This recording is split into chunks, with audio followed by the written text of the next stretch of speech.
Bismillahirrahmanirrahim. Now today we are going to start our another lecture on the topic of clinical toxicology, and as we were discussing different individual substances and their toxicities, and today in this lecture we will start with the toxicity of calcium channel antagonist or calcium channel blockers. तो calcium channel blockers की अगर हम बात करें तो available forms are include verapamil जो market में available है, डिल्टायाजिम and the dihydropyridines derivatives including nifedipine derivatives, amlodipine और nicardipines, ये जो है वो डाईहाइड्रोपायरिडीन डेरिवेटिव्स हैं. अगर हम इसकी टॉक्साइकोकाइनेटिक की बात करें तो onset of action is approximately 30 minutes, whereas duration of action is 6 to 8 hours. Several compounds are available as sustained release dosage form which में contribute to prolong the toxicity. क्योंकि सस्टेन रिलीज फॉर्म में मौजूद हैं, इस वजह से toxicity अगर एक दफ़ा हो जाए तो वो प्रोलॉन्ग हो सकती है. क्लिनिकल प्रेजेंटेशन की अगर हम बात करें तो क्लिनिकल प्रेजेंटेशन इसकी टॉक्सिसिटी की क्या होगी. First of all hypotension. Hypotension is common to all classes. इसके अलावा bradycardia, atrioventricular block are most commonly seen with ingestion of verapamil और diltiazem. ठीक है, तो ये most commonly seen with ingestion of verapamil and diltiazem. इससे जो है वो ब्रेडिकार्डिया, एवी ब्लॉक यानी ये एट्रोवेंट्रिकुलर ब्लॉक verapamil से जो है वो बहुत ज़्यादा और diltiazem से रिपोर्टेड है. Pulmonary edema and seizure have been reported. इसके अलावा और टॉक्सिसिटी जो है वो इसकी क्या हो सकती है. पल्मोनरी एडिमा हो सकता है, सीजर्स हो सकते हैं, particularly with verapamil have been reported. Laboratory data इसमें क्या करना होगा. ईसीजी चेक करें, इलेक्ट्रोलाइट्स चेक करें, इलेक्ट्रोलाइट्स नॉर्मल रेंज में है या नहीं, क्योंकि वरना वो और ब्रेडिकार्डिया में पेशेंट को लेकर जाएंगे और कार्डियक रिदम जो होगा वो डिस्टर्ब होगा. और फिर हम आ जाते हैं कि इसका ट्रीटमेंट क्या होगा. तो इसके as far as concern with the treatment, first is the GI decontamination. GI decontamination include gastric lavage, activated charcoal, ये आप कर सकते हैं, activated charcoal दे सकते हैं, and whole bowel irrigation, ये भी possible है, especially for ingestion of sustained release product. Whole bowel irrigation will be better in the situation when the patient has taken sustained release product और अब उसकी toxicity आना शुरू हो गई है. कैल्शियम आप देंगे, कैल्शियम क्लोराइड 10%, 10 to 20 ml में IV push, IV bolus dose देंगे, given for the management of hypotension, यानी मैं हाइपोटेंशन से बाहर निकालने के लिए, and for not only for hypotension but also for the management of bradycardia और हार्ट ब्लॉक, यानी ये जो AV ब्लॉक हो रहा था, एट्रोवेंट्रिकुलर ब्लॉक था, इसको रिवर्स करने के लिए कैल्शियम क्लोराइड देंगे. ये हमने कैल्शियम क्लोराइड जो था यहाँ जो है वो कैल्शियम सॉल्ट जो है वो बीटा ब्लॉकर की टॉक्सिसिटी में भी देना है. इसी तरीके से इंसुलिन भी हम देंगे, ग्लूकागॉन देंगे. Dose is same as we give in the beta blocker dose. ठीक है, तो एक दफ़ा फिर देख लेते हैं कि बीटा ब्लॉकर में हम इंसुलिन की डोज क्या दे रहे थे कि इसको मैनेज करने के लिए, बीटा ब्लॉकर के लिए, कि आपने क्या करना होगा कि जो इसको जो मैनेज करने के लिए एक तो ग्लूकागॉन देना है. Glucagon is given 50 to 150 microgram पर kg as a loading dose over 1 minute. तो ये डोज देनी होगी ग्लूकागॉन की, followed by continuous infusion of 1 to 5 milligram पर आवर. तो इस तरह से आपने ग्लूकागॉन देनी है, and the dose is the same as we use for the beta blocker, जो कि हमने अभी देख लिया कि बीटा ब्लॉकर में हमने कितनी डोज दी थी. इसके अलावा combined insulin and dextrose administration. ठीक है, इंसुलिन और डेक्सट्रोज दोनों कंबाइन करके देना है, and has been use in the selected cases. The insulin doses use are as following. ठीक है ना, क्या क्या डोज देनी है. रेगुलर इंसुलिन देनी है 1 unit per kg and a loading dose along with IV dextrose 0.5 ग्राम पर kg, यानी जो IV dextrose दें 1 unit per kg, जो IV dextrose जो है मेंटेन करेंगे 0.5 ग्राम पर kg के हिसाब से, और उसमें 1 यूनिट पर केजी के हिसाब से लोडिंग डोज इंसुलिन की ऐड करेंगे, और ये जो रूट ऑफ एडमिनिस्ट्रेशन होगा वो इंट्रावेनस होगा। एक बात मैं यहाँ पे आपको रिमाइंड कराता चलूँ कि डायबिटीज़ में जैसे हमने देखा था कि इंसुलिन की एडमिनिस्ट्रेशन के हवाले से, तो वहाँ पे भी हमने ये बात की थी कि जो रेगुलर इंसुलिन होती है, जो कि शॉर्ट एक्टिंग इंसुलिन भी कहलाती है, this is the only vaccine, this is the only insulin which can be given intravenously, और इसके अलावा जितनी इंसुलिन है उसमें से कोई भी इंसुलिन इंट्रावेनसली नहीं दी जा सकती है। अच्छा, this should be followed by, उसके बाद फिर इसको जो है वो बोलस के बाद followed by continuous infusion of insulin at a rate of 0.5 to 2 unit per KG per hour, along with continuous dextrose infusion of 0.5 gram per kg per hour to maintain serum glucose level within a range of 100 to 250 milligram पर decilitre, यानी जो blood glucose level हो वो 100 से 250 के दरमियान में रहे। Insulin dosages are titrated to appropriate hemodynamic indices as an intensive care environment, यानी ये इंसुलिन की डोजेज जो होगी वो टाइट्रेट अप या डाउन आप कर सकते हैं, जैसा भी हीमोडायनेमिक सिस्टम है, शुगर लेवल जैसा है उसके हिसाब से ज़्यादा या कम ज़रूरत पड़ने पर रीएडजस्ट की जा सकती है इंटेंसिव केयर एनवायरनमेंट में, लाइक आईसीयू में। This should be use only in consultation with poison control centre, और ये जो कॉम्बिनेशन यूज़ किया जाएगा इंसुलिन और डेक्सट्रोज का, ये लाजमी तौर पर in consultation with poison control centre, यानी जो एक्सपर्ट हो पॉइजन मैनेजमेंट का, उसकी साथ जो है वो उसकी कंसल्टेशन से जो है वो यूज़ करना चाहिए। इसके अलावा फॉस्फोडाइस्ट्रेज इनहिबिटर्स आप दे सकते हैं, जो कि इनएमरिनॉर और मिलरिनॉन हैं, जो कि फर्दर कंडीशन को बेहतर करेंगे और हार्ट को स्ट्रेंथ प्रोवाइड करेंगे।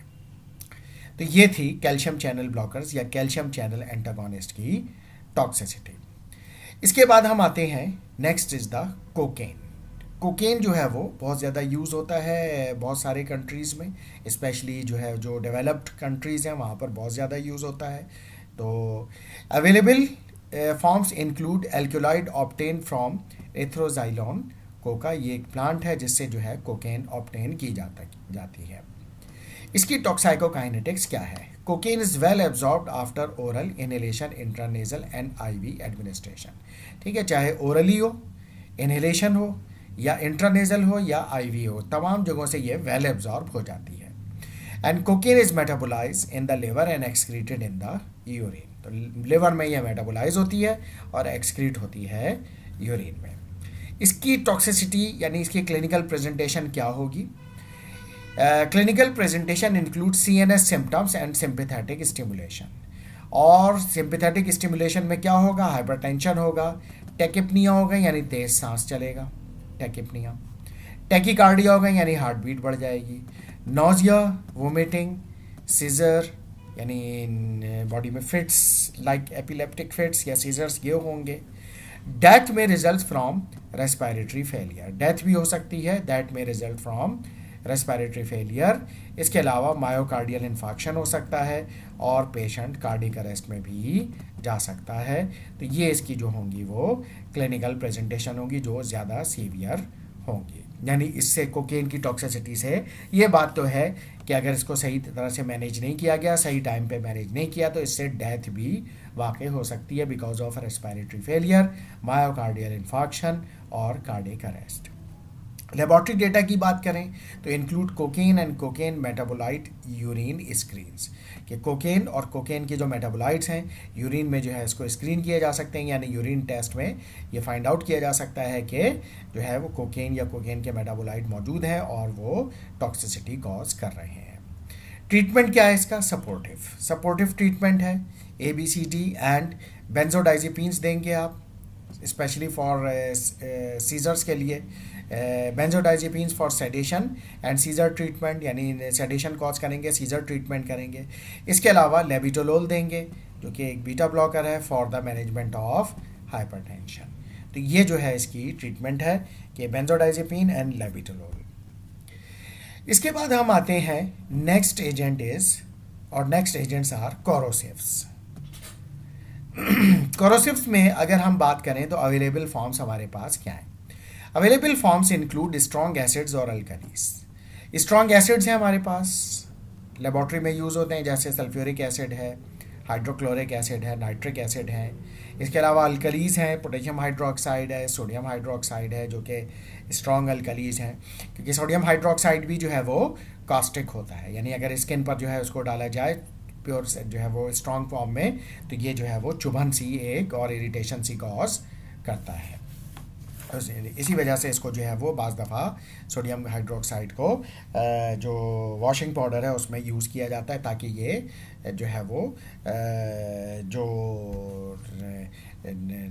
इस तरह का सब्सटेंस हो जाए कि उसको जो है वो रिमूव कर सके, जो कि जो है वो ऑयल सॉल्युबल हो, उस तरह के सब्सटेंसेस को।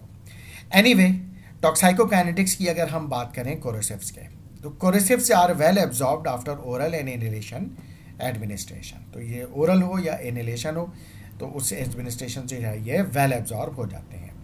इसकी क्लिनिकल प्रेजेंटेशन क्या होगी? The compound produce Burns on contact, यानी जल जाती है वो जगह एसिड से, एसिड बर्न हो जाता है जहाँ पे ये वो कॉन्टैक्ट में आता है। Laboratory data, arterial blood gases check करें, ठीक है, यानी carbon dioxide level, oxygen level, and chest radiograph यानी chest x-ray, and at least 6 hour of observation are required for inhalation exposure, यानी 6 घंटे तक उसको फिर एडमिट करके रखें और अंडर ऑब्जर्वेशन रखें पेशेंट को। अगर उसके कोई साइन एंड सिम्टम्स हो तो फिर उस तरह की जो सिम्टम्स हैं उसको कंट्रोल किया जाए, क्योंकि पर्टिकुलरली जो एब्जॉर्ब हो गया उसका कोई आपके पास एंटीडोट नहीं होता। जो साइन एंड सिम्टम होंगी फिर उनको कंट्रोल किया जाएगा according to sign and symptoms. Treatment is क्या है? अगर इस तरह का जो है एसिड और अल्कलीज से एक्सपोज हो जाए तो डिकंटामिनेशन, ठीक है। Expose skin must be irrigated with water, यानी जो सादा पानी होता है उससे जो है वो इरीगेटेड यानी वॉश करना चाहिए। Important point is that neutralization should be avoided, ठीक है, न्यूट्रलाइजेशन नहीं करनी, यानी एसिड पे अल्कली या अल्कली पे acid, because these reactions are exothermic and will produce further tissue damage, यानी इससे एक्सोथर्मिक है, यानी इससे हीट इवॉल्व होगी और ये मज़ीद डैमेज करेंगे पेशेंट का, जिसकी वजह से फर्दर टिश्यू डैमेज करेंगे, जिसकी वजह से neutralization should not be attempted, neutralization को अवॉइड करना चाहिए। इसके बाद हम आते हैं साइनाइड टॉक्सिसिटी पे, ठीक है। तो कि साइनाइड जो है आपने अक्सर सुना होगा कि साइनाइड टॉक्सिसिटी हो गई। Cyanide available form include in the industrial chemicals, बहुत सारे इंडस्ट्री में जो केमिकल्स यूज़ होते हैं तो जो है वो उसमें मौजूद होता है साइनाइड। इसके अलावा इन सम नेल पॉलिश रिमूवर्स, तो उसमें भी मौजूद होता है। टॉक्साइकोकाइनेटिक की बात करें तो drug is rapidly absorbed after oral और इनहेलेशन एक्सपोजर। ये जो है जैसे इंडस्ट्रियल केमिकल है उसमें फ्यूम्स हैं साइनाइड के, अब वो इनहेलेशन से जो है वो एक्सपोजर हो गया, इनहेल हो गया उसमें जो वहाँ पे वर्क करते हैं और उनको साइनाइड की टॉक्सिसिटी हो गई। तो ओरल तो चलिए एक अलग बात है, तो इनहेलेशन से भी एक्सीडेंटली इस तरह से जो है वो एक्सपोजर हो जाता है और फिर टॉक्सिसिटी क्रिएट होती है। क्लिनिकल प्रेजेंटेशन की बात करें अगर हम, तो इंक्लूड हेडेक हो सकता है, डिस्निया हो सकता है यानी difficulty in breathing, nausea, vomiting, ataxia यानी difficulty in maintaining the balance of the body, patient गिर जाएगा, कोमा हो सकता है, सीजर हो सकता है, एंड फाइनली डेथ भी पॉसिबल हो सकती है। लेबॉर्ट्री टेस्ट कराएंगे, लेबॉर्ट्री डेटा इसमें include cyanide levels, blood levels क्या हैं, ABGs यानी आर्टीरियल ब्लड गैसेस लेवल्स क्या हैं, यानी कार्बन डाइऑक्साइड लेवल्स और ऑक्सीजन लेवल्स, क्योंकि इसमें जो सबसे बड़ा मसला होता है कि वो जो हीमोग्लोबिन की ऑक्सीजन कैरिंग कैपेसिटी होती है वो कॉम्प्रोमाइज़ हो जाती है साइनाइड टॉक्सिसिटी में, क्योंकि वो जो है वो साइनो हीमोग्लोबिन बना लेता है, तो उसकी वजह से ऑक्सीजन को वो कैरी नहीं कर पाता। तो ऑक्सीजन की जब बॉडी में कमी होने लगेगी तो you know it very well कि ऑक्सीजन की जो डेफिशिएंसी की वजह से वो पेशेंट के लिए जानलेवा सिचुएशन भी हो सकती है। इसके अलावा जब कार्बन डाइऑक्साइड लेवल बढ़ेगा, ऑक्सीजन लेवल कम होगा, तो डेफिनेटली पीएच जो होगा वो एसिडिक होना शुरू हो जाएगा और इलेक्ट्रोलाइट डिसबैलेंस भी होगा, यानी एसिडिक पीएच की वजह से सोडियम जो होगा वो सेल के अंदर जाना शुरू हो जाएगा, पोटेशियम सेल से बाहर आना शुरू हो जाएगा और टोटल इलेक्ट्रोलाइट डिसबैलेंस होना शुरू हो जाएगा और उसकी वजह से हार्ट बीट भी डिस्टर्ब होगी। इस इलेक्ट्रोलाइट डिसबैलेंस की वजह से उस वजह से ECG की रिपोर्ट भी उस वक्त हमारे लिए बहुत इंपॉर्टेंट होगी। That is why we need to do these or we need to check all these things: cyanide levels, arterial blood gases, carbon dioxide level, oxygen level, electrolytes, sodium level, potassium level, magnesium level, magnesium phosphate level, और calcium level, तो इनको जो है वो chloride level, तो ये बहुत ज़्यादा इंपॉर्टेंट सिचुएशन उसके, क्योंकि उसकी बेस पर हमारा ट्रीटमेंट जो होगा वो डिसाइड होगा। ट्रीटमेंट क्या होगा इसका? अगर इसकी साइनाइड की टॉक्सिसिटी हो जाती है तो हमारे पास ट्रीटमेंट क्या है? As far as concern with the treatment, इसकी cyanide antidote kit is available, जिसमें मुख्तलिफ सब्सटेंसेस मौजूद होते हैं, जिसमें आपके पास एमाइल नाइट्रेट होता है और सोडियम नाइट्राइट होता है, सोडियम थायोसाइनेट होता है। ठीक है, तो ये जो है इसकी साइनाइड एंटीडोट किट में होता है। अमाइल नाइट्रेट, किसके पर्ल्स होते हैं, यानी जो पीसेस होते हैं, pearls are crushed and held under the patient nostrils, यानी पेशेंट की नाक के सामने रखा जाता है ताकि वो इसको इनहेल करे अमाइल नाइट्रेट को, ताकि जो साइनाइड हो वो इसके साथ बाइंड होना शुरू हो जाए। अमाइल नाइट्रेट के जो वो फ्यूम्स होंगे वो पेशेंट जो है इनहेल करेगा, और जब वो ब्लड में एब्जॉर्ब होंगे तो फिर जो होगा अमाइल नाइट्रेट से साइनाइड बाइंड होना शुरू हो जाएगा और हीमोग्लोबिन जो होगा वो अपना काम करना शुरू कर देगा। इसके अलावा sodium nitrite 10 ml IV push, ये आप देंगे, convert hemoglobin to methemoglobin which binds to cyanide. ठीक है, तो जिसकी वजह से साइनाइडाइन जो होगा वो इसके साथ बाइंड हो जाएगा और हीमोग्लोबिन जो होगा वो एक्टिवेट हो जाएगा और दोबारा अपना काम शुरू कर देगा। इसके अलावा सोडियम थायोसल्फेट देंगे 50 ml 25% सोल्यूशन IV पुश, यानी इंट्रावेनस पुश फ़ौरन देंगे। May be repeated if there is no response, ये आप जो है वो 50 ml और फिर 25% सोल्यूशन ऑफ सोडियम थायोसल्फेट आप रिपीट कर सकते हैं अगर रिस्पॉन्स नहीं आया। तो यहाँ पे 3 एजेंट हैं इसकी किट में, amyl nitrite, sodium nitrite and sodium thiosulphate. You should remember कि इसकी किट में क्या क्या सब केमिकल्स मौजूद होते हैं। इसके अलावा ऑक्सीजन प्रोवाइड करेंगे पेशेंट को, ऑक्सीजन थेरेपी करेंगे क्योंकि ऑक्सीजन लेवल कम हो रहा होगा। सोडियम बाइकार्बोनेट देंगे एज नीडेड, अगर एसिडोसिस हो रहा है, जैसे मैंने उस वक्त बताया था कि कार्बन डाइऑक्साइड लेवल बढ़ना शुरू हो जाएगा तो फिर पेशेंट जो होगा वो एसिडोसिस में जाना शुरू हो जाएगा। तो अगर एसिडोसिस की सिचुएशन है तो फिर आप सोडियम बाइकार्बोनेट की को भी एडमिनिस्टर करेंगे। तो इस तरीके से आप इसको मैनेज करेंगे। इसके अलावा हाइड्रोक्सीकोबालामीन की देंगे, एडल्ट डोज 5 ग्राम IV ओवर 15 मिनट, ये भी काफ़ी हद तक रिवर्स करता है हीमोग्लोबिन की सिचुएशन को और उसको जो है एक्टिवेट करता है और उस वजह से साइनाइड को रिमूव करता है। डोज में be repeated for a total of 10 gram. No data are available for paediatric dosing. बच्चों के हवाले से अगर इसकी साइनाइड की टॉक्सिसिटी हो गई है तो अगर आपने हाइड्रोक्सीकोबालामीन देना है तो उसका कोई डेटा हमारे पास मौजूद नहीं है। इसके बाद हम आते हैं अनदर इम्पॉर्टेंट एजेंट पे जो कि बहुत ज़्यादा यूज़ होता है हार्ट फेलियर के पेशेंट्स में, दैट इज़ डिजॉक्सिन। तो डिजॉक्सिन की फॉर्म्स की अगर हम बात करें तो अवेलेबल डोजेज फॉर्म्स जो हैं इसकी ओरल एंड पेरेंटल फॉर्म्स, ठीक है ना, ओरल फॉर्म्स और पेरेंटल फॉर्म है। Toxicokinetics, digoxin is well absorbed, is primarily renally eliminated and has half life of 36 to 48 hours, यानी बहुत लंबी इसकी हाफ लाइफ होती है। तो उसकी वजह से अगर इसकी टॉक्सिसिटी हो गई तो उसको it is not easy to remove from the body. Its volume of distribution is 7 to 10 litre पर kg। Equilibration between serum level and myocardial binding require 6 to 8 hour, यानी सीरम लेवल और मायोकार्डियल बाइंडिंग में जो equilibrium आता है, जो कि pure equilibration यानी जो फार्माकोकाइनेटिक्स की टर्म है, वो अचीव होती है 6 to 8 आवर्स में।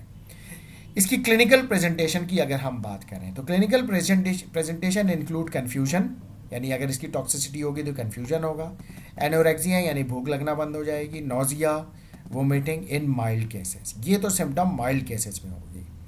इन more severe cases cardiac dysrhythmia are seen, तो सीवियर केसेस में फिर कार्डिक डिसरिथमिया होने लगेगा। लेबोरेटरी डेटा अगर इसकी टॉक्सिसिटी सस्पेक्टेड है तो आप कराएंगे तो क्या होगा, सबसे पहले सीरम डिजॉक्सिन लेवल चेक करें क्योंकि इसका जो नॉर्मल रेंज है वो है 1 to 2 नैनोग्राम पर ml, यानी सीरम डिजॉक्सिन लेवल की जो रेंज है वो टारगेट की जाती है 1 से 2 नैनोग्राम पर ml, और ये नैरो थेरेप्यूटिक इंडेक्स ड्रग कहलाती है, इसलिए इससे रिस्क ऑफ टॉक्सिसिटी बहुत ज़्यादा है। इसके अलावा इलेक्ट्रोलाइट्स चेक करेंगे, क्योंकि इलेक्ट्रोलाइट्स के डिस्टर्बेंस, सोडियम पोटेशियम अगर डिस्टर्ब होगा तो उससे भी डिजॉक्सिन का रिस्पॉन्स और उसकी टॉक्सिसिटी आ सकती है। जैसे फॉर एग्जांपल अगर पोटेशियम लेवल कम होगा तो उससे डिजॉक्सिन टॉक्सिसिटी का रिस्क बढ़ जाएगा। पर्टिकुलरली द पोटेशियम लेवल, वही उन्होंने जैसे बात कर दी, मैंने कहा कि पोटेशियम लेवल अगर कम होगा तो उससे डिजॉक्सिन की टॉक्सिसिटी का रिस्क बढ़ जाएगा, इसलिए पोटेशियम लेवल बहुत ज़रूरी है मेंटेन रखना। तो इलेक्ट्रोलाइट बैलेंस रहना चाहिए। ईसीजी चेक करेंगे ताकि ये चेक कर लें कि कहीं डिसरिथमियास तो नहीं हो रहा है, यानी सीवियर केस तो नहीं है टॉक्सिसिटी ऑफ डिजॉक्सिन का, तो उस वजह से जो है वो ईसीजी भी चेक किया जाएगा। ट्रीटमेंट क्या है इसका, अगर डिजॉक्सिन की टॉक्सिसिटी हो जाए तो आपने ट्रीटमेंट क्या देना है। Decontamination with activated charcoal is recommended, कि एक्टिवेटेड चारकोल को आप देंगे और उससे जो है वो डीकंटामिनेशन की जाएगी और उसको जो है वो डिजॉक्सिन को बॉडी से रिमूव किया जाएगा ताकि वो चारकोल के साथ बाइंड हो जाए। सपोर्टिव थेरेपी इंक्लूड मैनेजिंग हाइपरकैलीमिया और हाइपोकैलीमिया। हाइपरकैलीमिया है तो उसको नॉर्मल कैलीमिया पे लेकर आए, नॉर्मल रेंज पर लेकर आए। हाइपोकैलीमिया है तो उस केस में भी जो है वो आप उसको जो है वो नॉर्मल रेंज बढ़ाएंगे, यानी कैल्शियम पोटेशियम थेरेपी करेंगे, यानी पोटेशियम प्रोवाइड करें।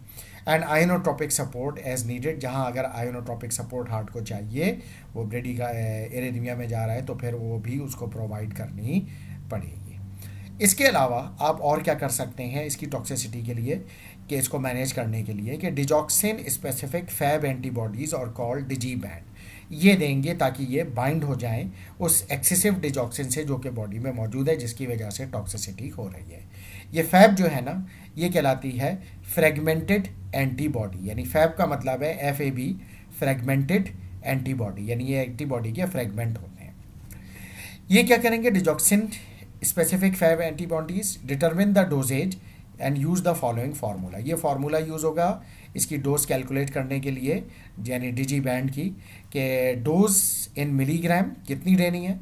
कैसे चेक करेंगे, serum digoxin concentration in nanogram पर ml, यानी डिजॉक्सिन की कंसंट्रेशन कितने नैनोग्राम पर ml है उस वक्त बॉडी में, यहाँ लिखेंगे, मल्टीप्लाई करेंगे वेट से पेशेंट के जी डिवाइडेड बाय 100, ठीक है, डिवाइडेड बाय 100, और उसके बाद फिर इसको मल्टीप्लाई कर लेंगे जितने मिलीग्राम का वाइल मौजूद है डिजी बैंड का। जो दो प्रिपरेशन अवेलेबल हैं, डिजी बैंड 38 मिलीग्राम पर वाइल, तो अगर आपके पास डिजी बैंड है तो यहाँ पे लिख देंगे 38, ठीक है ना, 38, और अगर आपके पास ये डिजी फैब है तो ये है 40 मिलीग्राम पर वाइल, तो यहाँ पे आप 40 की वैल्यू लिख देंगे। इसको कैलकुलेट कर लेंगे तो टोटल मिलीग्राम की डोज आ जाएगी कि कितने वाइल। सपोज दैट ये टोटल कैलकुलेशन करने के बाद आंसर इज 120। इसका मतलब है 120 का मतलब है कि ये डिजी फैब के आप 3 वाइल दे सकते हैं, क्योंकि ये टोटल डोज कितनी बनेगी, 3 वाइल इसके जो होंगे वो 120 मिलीग्राम के बनेंगे। तो इस तरह से आपने कैलकुलेट करना है डिजॉक्सिन की एंटीडोट, यानी जो एंटीबॉडीज़ है जो उसके साथ बाइंड होती हैं, एक्सेसिव जो फ्री कंसंट्रेशन होगी, फ्री अमाउंट जो होगा डिजॉक्सिन का, वो उसके साथ ये डिजी बैंड बाइंड हो जाएगी या डिजी फैब बाइंड हो जाएगी, और फिर वो टॉक्सिसिटी को आप रिवर्स कर सकेंगे। अच्छा, अब हम आते हैं इलेक्ट्रोलाइट्स पे, कि अगर इलेक्ट्रोलाइट्स बॉडी में डिस्टर्ब होने लगें तो फिर उससे क्या क्या कॉम्प्लिकेशंस डेवलप हो सकती हैं और क्या कुछ हो सकता है, और उसको फिर करेक्टिव मेजर्स हम क्या ले सकते हैं। तो इलेक्ट्रोलाइट्स में सबसे पहले है हमारे पास मैग्नीशियम। मैग्नीशियम की अगर हम बात करें, very important cation necessary for the different physiological function of the body. And available dosage form include oral form magnesium की, रेक्टल फॉर्म, पेरेंटल फॉर्म। इसके अलावा magnesium containing cathartic substances available होते हैं, जो कैथार्टिक आप यूज़ करते हैं, like magnesium citrates have been reported to produce hypermagnesemia, यानी जो चाहे ओरल, रेक्टल, पेरेंटल या मैग्नीशियम कंटेनिंग कैथार्टिक्स आप यूज़ कर रहे हैं, यानी कॉन्स्टिपेशन के केसेस में मैग्नीशियम सिट्रेट, तो ये जो है हाइपर मैग्नीसीमिया कॉज करते हैं in patient receiving repetitive doses with activated charcoal, ठीक है। तो hypermagnesemia in patient with repeated doses with activated charcoal. तो अब टॉक्साइकोकाइनेटिक्स इसकी क्या होगी। Magnesium is found intracellularly, यानी ये सेल्स के अंदर रहता है, एंड इज रीनली एलिमिनेटेड, ये इसकी काइनेटिक्स है। क्लिनिकल प्रेजेंटेशन क्या होगी अगर इनके लेवल बढ़ना शुरू हो जाएंगे? तो हमने इसको डिवाइड किया है माइल्ड में और सीवियर में, दो क्लास में इसको डिवाइड किया है। माइल्ड केस में क्या होगा? माइल्ड केस में डीप टेंडन रिफ्लेक्सेस में भी डिप्रेस्ड, यानी जो हमारे टेंडन रिफ्लेक्सेस होते हैं, जो बॉडी के जो जो लार्ज लिम्स होते हैं, वहाँ पे जो टेंडन्स के रिफ्लेक्सेस होते हैं वो डिप्रेस हो जाएंगे, जिसकी वजह से लिथार्जी और वीकनेस बॉडी में प्रोड्यूस होगी। सीवियर केसेस में क्या होगा? रेस्पिरेटरी पैरालिसिस हो सकता है कि जो जानलेवा भी साबित हो सकता है। हार्ट ब्लॉक हो सकता है, वो भी जानलेवा साबित हो सकता है। प्रोलॉन्ग्ड पीआर, यानी जो अगर आप ईसीजी देखेंगे तो उसमें आपने देखा होगा पी वेव होती है, क्यूआरएस कॉम्प्लेक्स होता है और टी वेव होती है। तो वो जो होगी पीआर जो इंटरवल होगा वो प्रोलॉन्ग हो जाएगा, क्यूआरएस जो होगा वो भी प्रोलॉन्ग होगा, क्यूटी इंटरवल भी प्रोलॉन्ग हो जाएगा। ये तमाम सिचुएशन जो होगी वो असल में प्रोलॉन्ग पीआर या प्रोलॉन्ग क्यूआरएस या prolong QT interval, all these are related with heart block, means कि ये हार्ट ब्लॉक कॉज कर रही हैं। तो ये भी जो है अगर इसको रेक्टिफाई नहीं किया गया सही टाइम पर तो ये जो है वो पेशेंट के लिए लाइफ थ्रेटनिंग हो सकता है।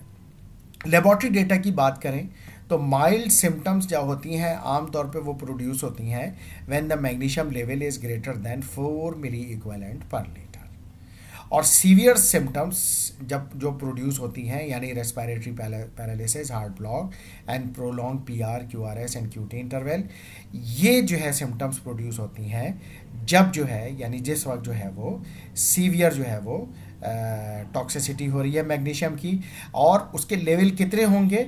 मोर देन 10 मिली इक्विवेलेंट पर लीटर। तो मोर देन 10 मिली इक्विवेलेंट पर लीटर पर सीवियर टॉक्सिसिटी हो सकती है। अच्छा, अब हम आते हैं कि इसका आखिर ट्रीटमेंट क्या है, हमने ट्रीटमेंट इसका क्या देना है। तो ट्रीटमेंट की अगर हम बात करें तो treatment is 10% calcium chloride solution, ठीक है, 10 to 20 ml to temporarily antagonize the cardiac effects of magnesium, ठीक है। तो 10% कैल्शियम क्लोराइड 10 to 20 ml में आपने एडमिनिस्टर करना होगा। ये क्या करेगा? Temporarily antagonize the cardiac effect of magnesium, ठीक है। उसके बाद फिर आप जो है जब इफेक्ट ये जब ये आपने क्या किया कि टेम्पररीली एंटागोनाइज कर दिया, रुक गया। अब हो सकता है कि वो 15 मिनट, आधा घंटा, 1 घंटे तक जो होगा वो ये से जो है वो हार्ट ब्लॉक वगैरह यानी जो आपने एंटागोनाइज किया था मैग्नीशियम को वो कंट्रोल में रहा, सिम्टम्स ये थी माइल्ड या सीवियर जो भी थी वो कंट्रोल में आ गई। उसके बाद दोबारा होने लगा, फिर आप ये इसको इंजेक्शन को रिपीट भी कर सकते हैं ताकि उसको जो है वो फर्दर फिर दोबारा एंटागोनाइज करें। बट इन सीवियर केसेस, अगर सीवियर केसेस है तो उसमें फिर आपको क्या करना पड़ेगा? You need to do haemodialysis. Haemodialysis is required ताकि आप जल्द से जल्द जो excessive quantity of magnesium body में एक्यूमुलेट हो गई है उसको जो है वो रिमूव करें। तो इस तरह से जो है आपने इसको मैनेज करना होगा ताकि आप जो है मैग्नीशियम की टॉक्सिसिटी को रेक्टिफाई कर सकें।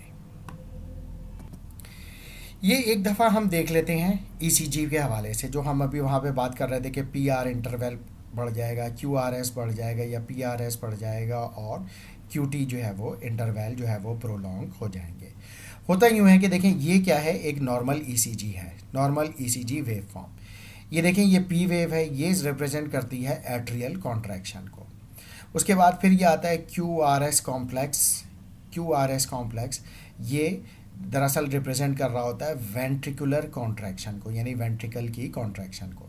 उसके बाद फिर ये चल रहा है और फिर ये टी वेव आ जाती है। ये टी वेव जो है वो रिप्रेजेंट कर रही होती है वेंट्रिकल की रिलैक्सेशन को, और जो एट्रिया की जो रिलैक्सेशन है वो इसके पीछे छुप चुकी होती है, यानी ये उसको जो वेंट्रिकुलर कॉन्ट्रैक्शन है ये वेव इतनी ज़्यादा होती है कि वो एट्रियल रिलैक्सेशन को इसके पीछे वो हाइड हो जाती है, जिसकी वजह से हमें नज़र नहीं आती है।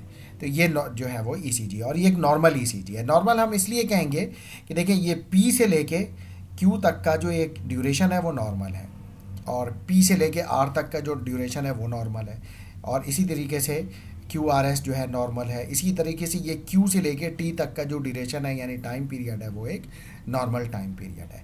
लेकिन अगर ये टाइम पीरियड बढ़ जाए, यानी ये टी वेव जो है यहाँ बनने के बजाय यहाँ चली जाए, यहाँ बनना शुरू हो जाए, तो फिर ये क्यू टी प्रोलोंगेशन कहलाएगी। या फिर अगर ये पी वेव यहाँ चली जाए, यहाँ बने, पी वेव यहाँ बन रही है और उसके बहुत देर के बाद ये आर, तो पी और आर का जो डिस्टेंस होगा यानी जो ड्यूरेशन होगा वो बढ़ जाएगा, तो हम इसको कहेंगे पी आर इंटरवल प्रोलोंगेशन। और ऐसी सिचुएशन ईसीजी में अगर आइडेंटिफाई हो रही है तो वो ये रिप्रेजेंट कर रही होती है कि हार्ट में कहीं ना कहीं ब्लॉकेज है, हार्ट के नर्वस सिस्टम में कहीं ना कहीं ब्लॉकेज है। तो उस वजह से जो है वो हमें ये जानना ज़रूरी है कि ये ब्लॉकेज जो होती है वो किस तरह की होती है। तो इसको ईसीजी को समझने के बाद, पीआर क्यूआरएस और क्यूटी इंटरवल को समझने के बाद, अब हम अपना ये लेक्चर यहाँ पे एंड करते हैं। नेक्स्ट लेक्चर से we will continue with the toxicity of potassium. Thank you very much.